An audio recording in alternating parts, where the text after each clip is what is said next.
जय श्री कृष्णा। मित्रों, आज भाद्रपद मास के कृष्ण पक्ष की षष्ठी तिथि है। आज ही के दिन हल षष्ठी का पावन त्यौहार मनाया जाता है। यह व्रत मुख्य रूप से बलराम जी को समर्पित है। इस दिन महिलाएं अपने पुत्रों की लंबी आयु के लिए व्रत करती हैं। व्रत करने वाली महिलाएं जुते हुए खेतों की सामग्री, अनाज एवं गाय के घी दूध का सेवन नहीं करती हैं। केवल वृक्ष पर लगे फलों का सेवन किया जा सकता है। हल छठ का व्रत करने एवं कथा के श्रवण मात्र से जाने अनजाने किए हुए पापों से मुक्ति मिल जाती है।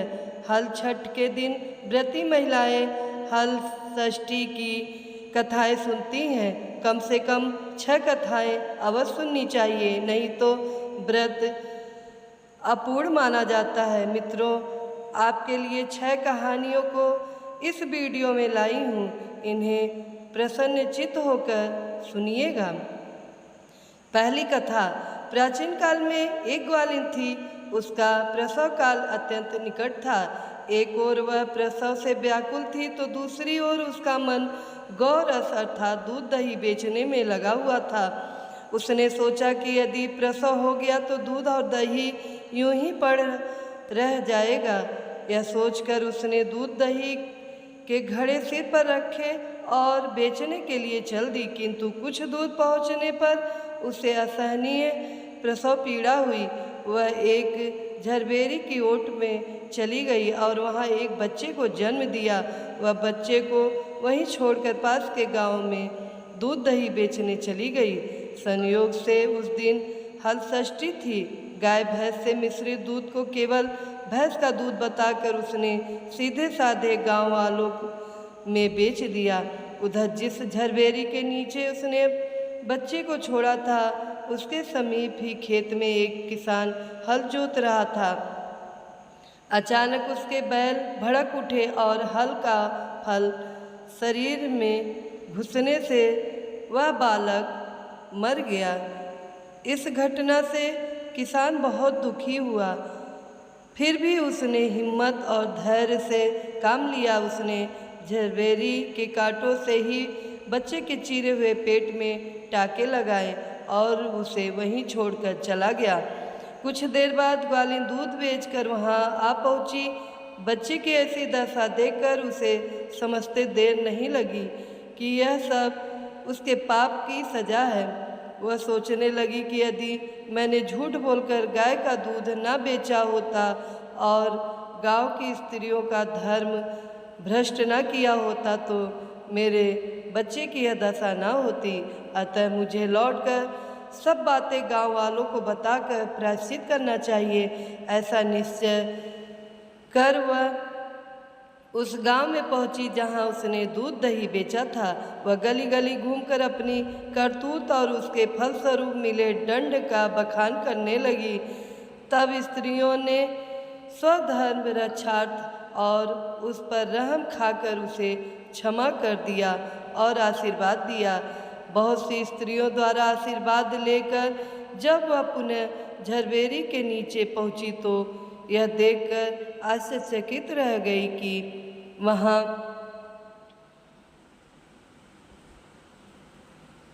उसका पुत्र जीवित अवस्था में पड़ा है।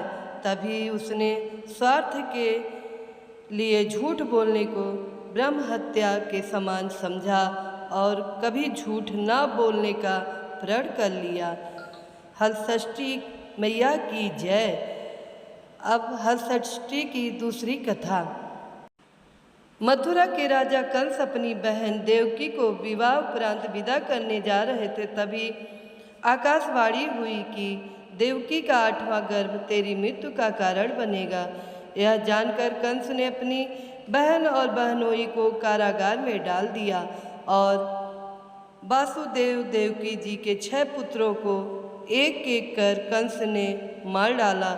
जब 7वें बच्चे के जन्म का समय नज़दीक आया तो देवर्षि नारद जी वासुदेव देवकी जी से मिलने कारागार में पहुँचे और उनके दुख का कारण जानकर देवकी को हल षष्ठी देवी का व्रत रखने की सलाह दी।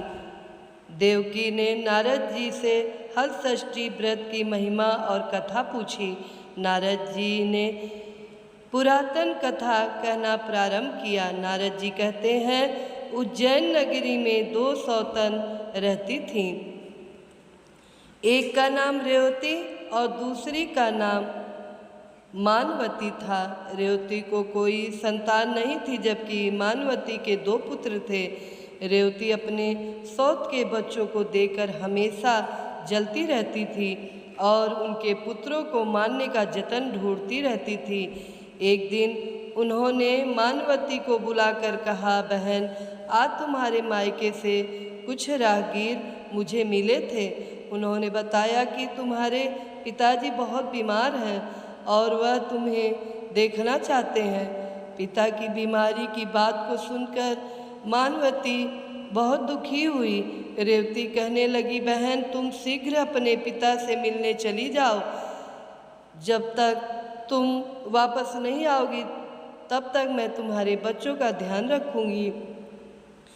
रेवती की बात को सच मानकर अपने पुत्रों को रेवती के हाथों सुरक्षित देकर मानवती अपने पिता से मिलने मायके चली गई। अब रेवती बच्चों को मारने का अच्छा मौका जानकर उन दोनों बच्चों को मारकर जंगल में फेंक आई। इधर जब मानवती मायके पहुंची तो पिता को स्वस्थ देखकर पिता से अपनी सौत की कही बातों को कह कुशल क्षेम पूछती है।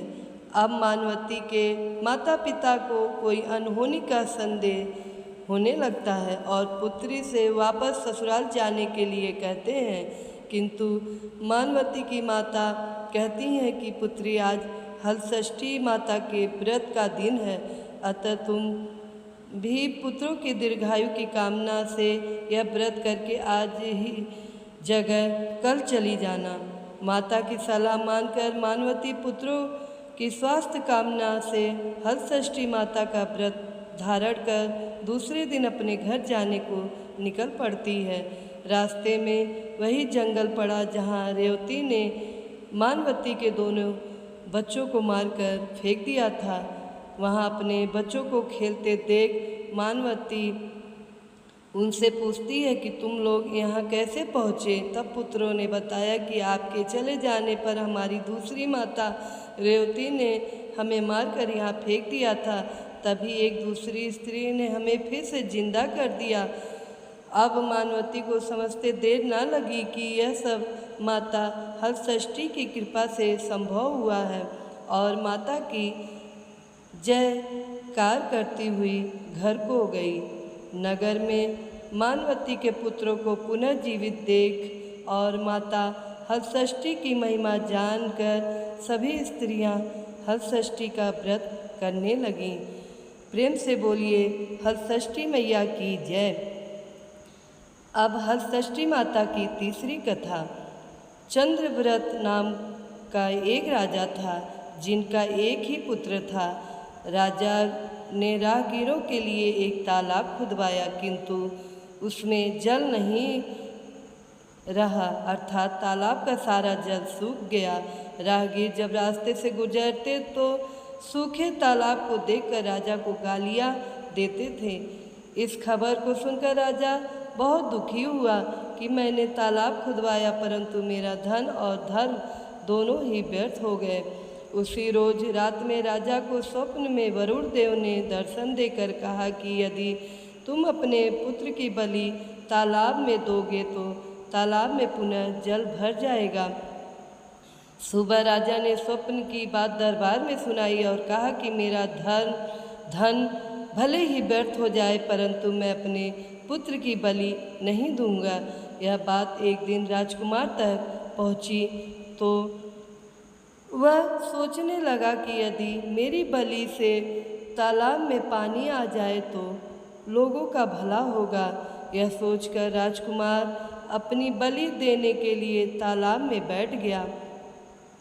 अब तालाब पानी से लबालब भर गया और जल के जीव जंतुओं से तालाब परिपूर्ण हो गया। इकलौते पुत्र की मृत्यु हो जाने से राजा दुखी होकर वन को चला गया। राजा ने वन में देखा कि वहाँ 5 स्त्रियाँ व्रत कर रही थीं, तो उन्हें देखकर राजा ने उन स्त्रियों से पूछा, आप सब कौन सा व्रत कर रही हैं और क्यों कर रही हैं? राजा के पूछने पर स्त्रियों ने हलषष्ठी व्रत की संपूर्ण विधि राजा को बताई। उसे सुनकर राजा वापस नगर को गया और अपनी रानी के साथ उस व्रत को किया। व्रत के प्रभाव से राजकुमार तालाब से जीवित बाहर निकल आया। राजा परिवार सहित हलषष्ठी माता की जय जयकार करते हुए सुखपूर्वक निवास करने लगा।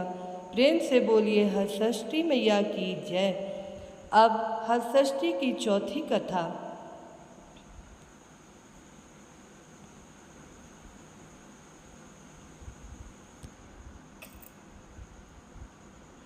एक बार राजा युधिष्ठिर ने भगवान श्री कृष्ण से बहुत ही दुखी भाव से कहा है, देवकी नंदन सुभद्रा अपने पुत्र अभिमन्यु की मृत्यु से बहुत दुखी है और अभिमन्यु की पत्नी उत्तरा के गर्भ की संतान भी ब्रह्मास्त्र के तेज से धीरे धीरे दग्ध हो रही है, क्योंकि दुष्ट अश्वत्थामा ने गर्भ को निस्तेज कर दिया है।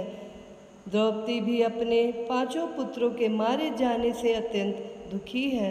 अतः आप इस महादुख से बाहर निकालने का कोई उपाय बताइए। तब भगवान श्री कृष्ण ने कहा, युधिष्ठिर, मैं तुम्हें हलषष्ठी व्रत की महिमा बताता हूँ, इसे ध्यान लगाकर सुनिएगा।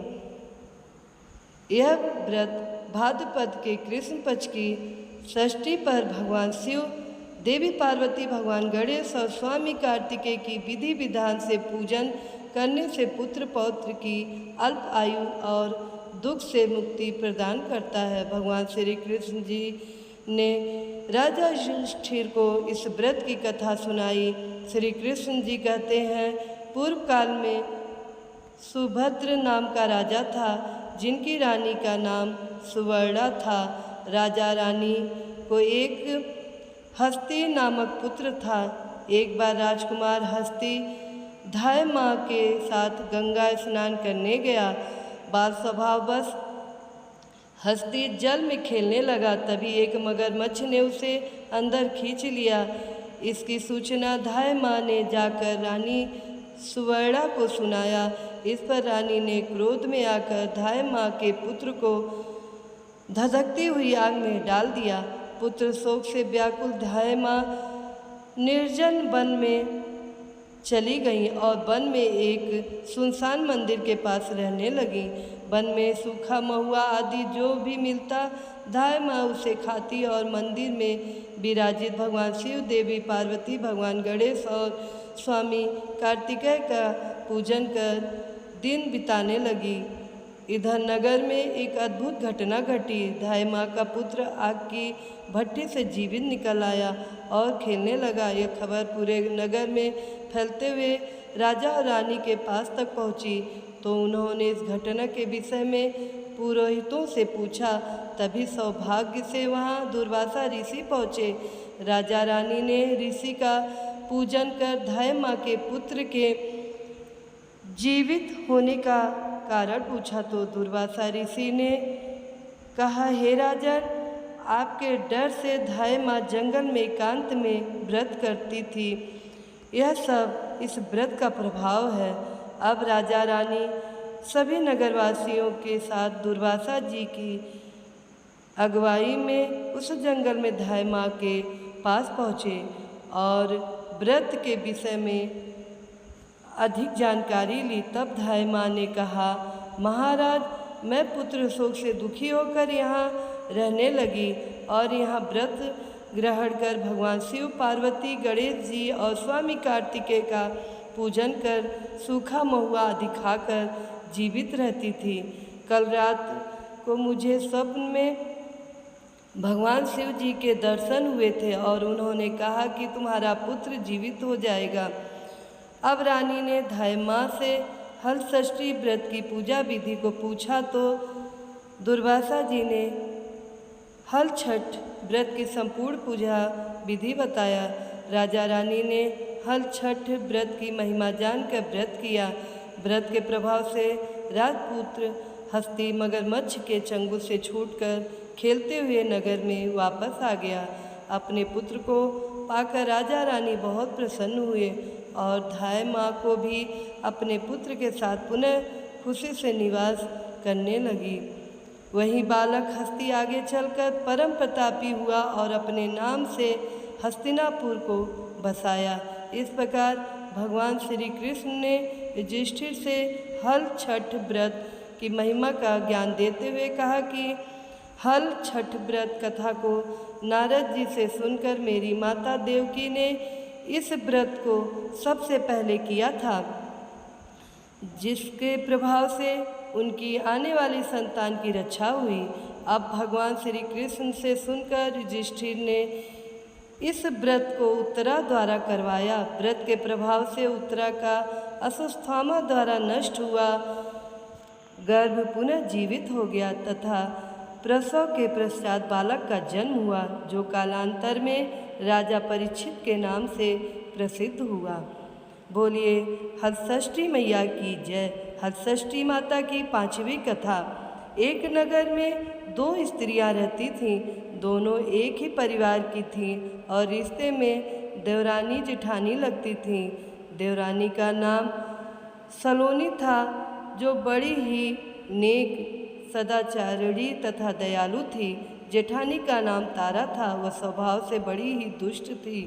एक बार दोनों ने हल छठ का व्रत किया। विधिवत पूजन इत्यादि के बाद शाम को दोनों भोजन के लिए थालियां परोसकर ठंडी होने के लिए रखकर बाहर जाकर बैठ गईं। उस दिन सलोनी ने खीर तथा तारा ने महेरी बनाई थी। अचानक दो कुत्ते उनके घर में घुसे और भोजन खाने लगे। अंदर से चप चप की आवाज़ आई तो दोनों अपने अपने कक्ष से भीतर जाकर देखने लगी। सलोनी ने कुत्ते को खीर खाते देखा तो कुछ नहीं बोली तथा बर्तन में बची हुई बाकी खीर भी उसके आगे डाल दी। लेकिन तारा थाली में मुंह मारते हुए कुत्ते को देखते ही आग बबूला हो गई। उसने कमरे का द्वार बंद किया और फिर डंडा लेकर कुत्ते को इतना मारा कि उसकी कमर ही तोड़ डाली। कुत्ता अधमरा होकर जैसे तैसे जान बचाकर वहाँ से भागा। दोनों कुत्ते जब बाहर मिले तो एक दूसरे का हाल चाल पूछने लगे। जो कुत्ता सलोनी के कक्ष में गया था वह बोला, मैं जिसके कक्ष में गया था वह स्त्री तो बड़ी भली है। मुझे खीर खाते देखकर भी उसने कुछ नहीं कहा, बल्कि बर्तन में खीर समाप्त हो जाने के बाद उसने उसमें और खीर डाल दी ताकि मैं भरपेट खा सकूं। उसने तो मेरी आत्मा ऐसी तृप्त की है कि मैं उसके बार बार आशीर्वाद दे रहा हूँ। मेरी तो ईश्वर से यही कामना है, दे रहा हूँ। मेरी तो ईश्वर से यही कामना है कि मरने के बाद मैं उसी का पुत्र बनूं और जीवन भर उसकी सेवा करके इस ऋण को चुकाता रहूं। जिस प्रकार उसने मेरी आत्मा को तृप्त किया है, उसी प्रकार मैं उसकी आत्मा को तृप्त और प्रसन्न करता रहूं। अब तुम बताओ, तुम्हारे साथ क्या बीती? लगता है तुम्हारी तो वहाँ खूब पिटाई हुई है। दूसरा कुत्ता बड़े ही दुखी स्वर में बोला, तुम्हारा अनुमान ठीक ही है भाई। आज से पहले मेरी ऐसी दुर्गति कभी नहीं हुई थी। पहले तो थाली में मुंह मारते ही सारा जबड़ा हिल गया। फिर भी भूख से परेशान होकर मैंने 2-4 को सटके ही थे कि वह दुष्ट स्त्री आ गई और कमरा बंद करके डंडे से उसने मुझे इतना मारा कि मेरे कमर की हड्डी तोड़ डाली। मैं तो ईश्वर से यही निवेदन करता हूँ कि अगले जन्म में मैं उसका पुत्र बनकर उससे बदला चुकाऊँ। जैसे उसने मार मार कर मेरी कमर तोड़ी है, वैसे ही भीतरी मार से मैं भी उसका हृदय और कमर तोड़ डालूँ। कहते हैं कि बेजुबान की बद्दुआ बहुत बुरी होती है। इसे देव योग ही कहा जाएगा कि दूसरा कुत्ता शीघ्र ही मर गया और मरकर उसने तारा के घर में ही पुत्र रूप में जन्म लिया। पुत्र रत्न पाकर तारा बहुत खुश हुई। पुत्र की लेकर उसने अपने मन में बड़े बड़े मंसूबे बांध लिए, परंतु दूसरे दिन ही जब घर घर में हलषष्ठी का पूजन हो रहा था तब वह लड़का मर गया। तारा की तो जैसे दुनिया ही उजड़ गई। वह दहाड़े मार मार कर रोने लगी, लेकिन किया भी क्या जा सकता था। जैसे तैसे उसने अपने सीने पर सब्र का पत्थर रख लिया। फिर तो हर वर्ष उसके लड़का होता और हलषष्ठी के दिन मर जाता। जब 3-4 बार ऐसा हुआ तो तारा को इस पर कुछ संदेह हुआ कि आखिर मेरा लड़का हलषष्ठी के दिन ही क्यों मरता है। फिर एक रात सपने में उसे वही कुत्ता दिखाई दिया। उसने कहा, मैं ही बार बार तेरा पुत्र होकर मृत्यु को प्राप्त हो रहा हूँ। तूने मेरे साथ जो व्यवहार किया था मैं उसी का बदला चुका रहा हूँ। तारा बहुत दुखी हुई और उसने अपने किए का प्रायश्चित करने का उपाय पूछा। तब उस कुत्ते ने बताया, अब से हल छठ के व्रत में हल से जुता हुआ अन्न तथा गाय का दूध दही न खाना। होली की भुनी हुई बाल तथा होली की धूल आदि हल फग पूजा में चढ़ाया, तब कहीं मैं तेरे घर में आकर जीवित रहूँगा। पूजा के समय यदि तारक गढ़ छिटके तो तू समझना कि अब मैं यहाँ जीवित रहूँगा। तारे ने वैसा ही किया और इस हलषष्ठी के व्रत के प्रभाव से उसकी संतानें जीने लगी। तभी से संतान कामना और सुख सौभाग्य के लिए यह व्रत किया जाता है। प्रेम से बोलिए हल छठ मैया की जय। हलषष्ठी माता की छठवीं कथा। दक्षिण में एक सुंदर नगर था। वहाँ एक बनिया अपनी पत्नी के साथ रहता था। दोनों पति पत्नी स्वभाव से बहुत अच्छे और संस्कारी थे। बनिया की पत्नी गर्भवती होकर संतान को जन्म देती थी, किंतु दुर्भाग्यवश उसकी संतान कुछ समय बाद ही मर जाती। इस प्रकार एक एक करके बनिया की पत्नी की 6 संतानें मृत्यु को प्राप्त हुईं। इस कारण दोनों पति पत्नी बहुत दुखी होकर संतान की कामना लेकर घर से वन चले गए। वहाँ जंगल में एक साधु से उनकी भेंट हुई तो उन्होंने साधु से अपनी व्यथा सुनाई। साधु ने ध्यान लगाकर देखा कि बनिया की संतान कहाँ है।